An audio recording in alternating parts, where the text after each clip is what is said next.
Assalamualaikum warahmatullahi wabarakatuh. Selamat datang di channel Radia Education. Untuk video kali ini kita akan membahas tentang materi matematika peminatan kelas 12 IPA, yaitu limit fungsi. Adapun kompetensi dasar yaitu 3.1 menjelaskan dan menentukan limit fungsi trigonometri. Yang kedua, menyelesaikan masalah berkaitan dengan limit fungsi trigonometri. Adapun materinya terbagi menjadi 3 submateri, yaitu yang pertama, limit fungsi trigonometri menuju ke suatu titik, yang kedua, limit fungsi menuju ke tak hingga, dan yang ketiga yaitu asimtot datar dan asimtot tegak. Oke, kita langsung saja ke yang pertama, yaitu limit fungsi trigonometri menuju ke suatu titik. Yang pertama yang akan kita pelajari yaitu tentang konsep limit fungsi trigonometri. Oke, sebelum kita masuk ke permasalahan limit fungsi trigonometri, di sini kita harus ingat bahwa nilai limit itu ada jika dan hanya jika limit kanan dan limit kirinya bernilai sama. Nah, jadi sekarang untuk menyelesaikan limit fungsi trigonometri, kita akan melihat apakah limit kiri dan limit kanan dari suatu permasalahan limit fungsi trigonometri itu sama atau tidak. Oke, langsung kita ke permasalahan yang pertama. Berapakah nilai limit sin X untuk X mendekati 0? Oke, sekarang kita akan selesaikan menggunakan tabel nilai fungsi fx sama dengan sin x, di mana x-nya dalam radian, bukan dalam derajat, tapi di sini dalam radian. Untuk x negatif 1, kita substitusikan ke nilai sin x-nya. X-nya kita ganti dengan negatif 1. Berapakah nilai sin negatif 1? Kalian bisa menggunakan kalkulator untuk mencarinya. Di sini sudah ada nilai sin negatif 1 itu sama dengan negatif 0,8415.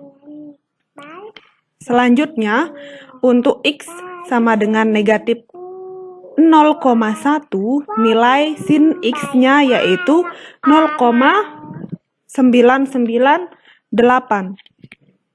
Oke, selanjutnya untuk negatif 0,01, nilai sin x-nya yaitu negatif 0,01. Kemudian untuk x-nya negatif 0,001, nilai sin x-nya negatif 0,001. Apakah boleh diteruskan? Untuk negatif 0,0001 itu sangat boleh diteruskan. Namun di sini tergantung siapa yang akan menyelesaikan. Nah, di sini hanya sampai negatif 0,001. Oke, sekarang kita lanjut ke x-nya sama dengan 1. Untuk x-nya sama dengan 1, nilai sin x-nya 0,8415. Untuk x-nya 0,1, nilai sin x-nya 0,0998. Dan untuk x-nya 0,01, nilai sin x-nya 0,01. Kemudian untuk x-nya 0,001, nilai x-nya 0,001. Oke, jika kita perhatikan nilai di kiri 0 dan di kanan 0, itu yang berbeda hanya tanda negatif dan positifnya saja. Jadi dalam limit, nilai dari kiri ke kanan ini disebut pendekatan limit dari kiri. Dan dari kanan ke kiri, ini disebut pendekatan limit dari kanan. Nah, jadi kalau kita perhatikan angka-angkanya di sini selalu mendekati angka 0. Dari 0,8, negatif 0,8, negatif 0,09, negatif 0,01, negatif 0,001, angkanya selalu mendekati angka 0.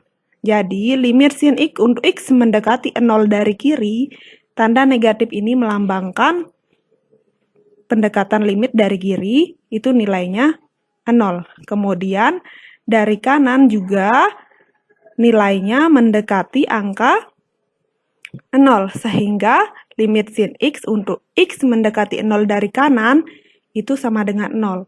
Nah, jadi karena limit kiri dan limit kanannya bernilai sama yaitu 0, maka limit sin x untuk x mendekati 0 itu sama dengan 0. Oke, jadi nilai limit sin X untuk X mendekati 0 sama dengan 0.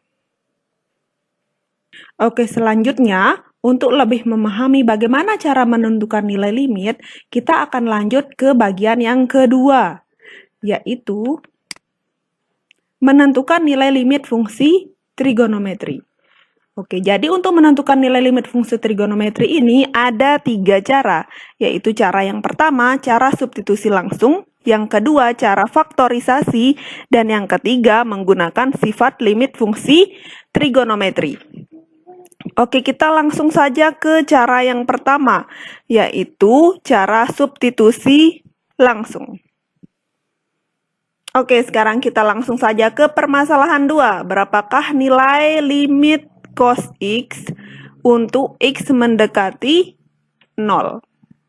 Nah, jadi di sini kita bisa menggunakan pendekatan dari kiri dan dari kanan itu, namun itu membutuhkan waktu yang cukup lama. Jadi sekarang kita menggunakan cara substitusi langsung. Oke, kita langsung selesaikan. Limit cos X untuk X mendekati 0 sama dengan cos 0. Jadi di sini kita substitusi langsung. 0-nya kita ganti ke X. Nah, jadi cos 0. Cos 0 sama dengan 1. Cos 0 derajat, jadi ingat, sudut istimewa, ketika X-nya 0, cos 0-nya sama dengan 1. Ingat, sin itu nilainya menanjak, kemudian cos itu nilainya menurun. Oke, sekarang kita lanjutkan ke permasalahan 3. Berapakah nilai limit sin X plus cos X untuk X mendekati V per 4? Oke, kita selesaikan. Limit sin X plus cos X untuk X mendekati V per 4. Nah, kita langsung substitusikan X-nya dengan V per 4. Sehingga sin V per 4 plus cos V per 4. Oke, sekarang V per 4. V per 4 itu nilainya berapa? Ingat, V itu sama dengan 180. 180 dibagi 4 itu sama dengan 45. Jadi sin 45 itu sama dengan setengah akar 2. Dan cos 45 juga sama dengan setengah akar 2. Jadi, akar 2 per 2 plus akar 2 per 2 itu sama dengan akar 2. Sehingga limit sin X plus cos X untuk X mendekati V per 4 itu sama dengan akar 2. Oke, kita lanjut ke satu permasalahan lagi, yaitu permasalahan keempat. Berapakah nilai limit sin 2X per cos X untuk X mendekati V per 3? Oke, kita selesaikan. Limit sin 2X per cos X untuk X mendekati V per 3. Kita substitusi langsung X-nya dengan V per 3. Sin 2 dikali V per 3 per cos V per 3.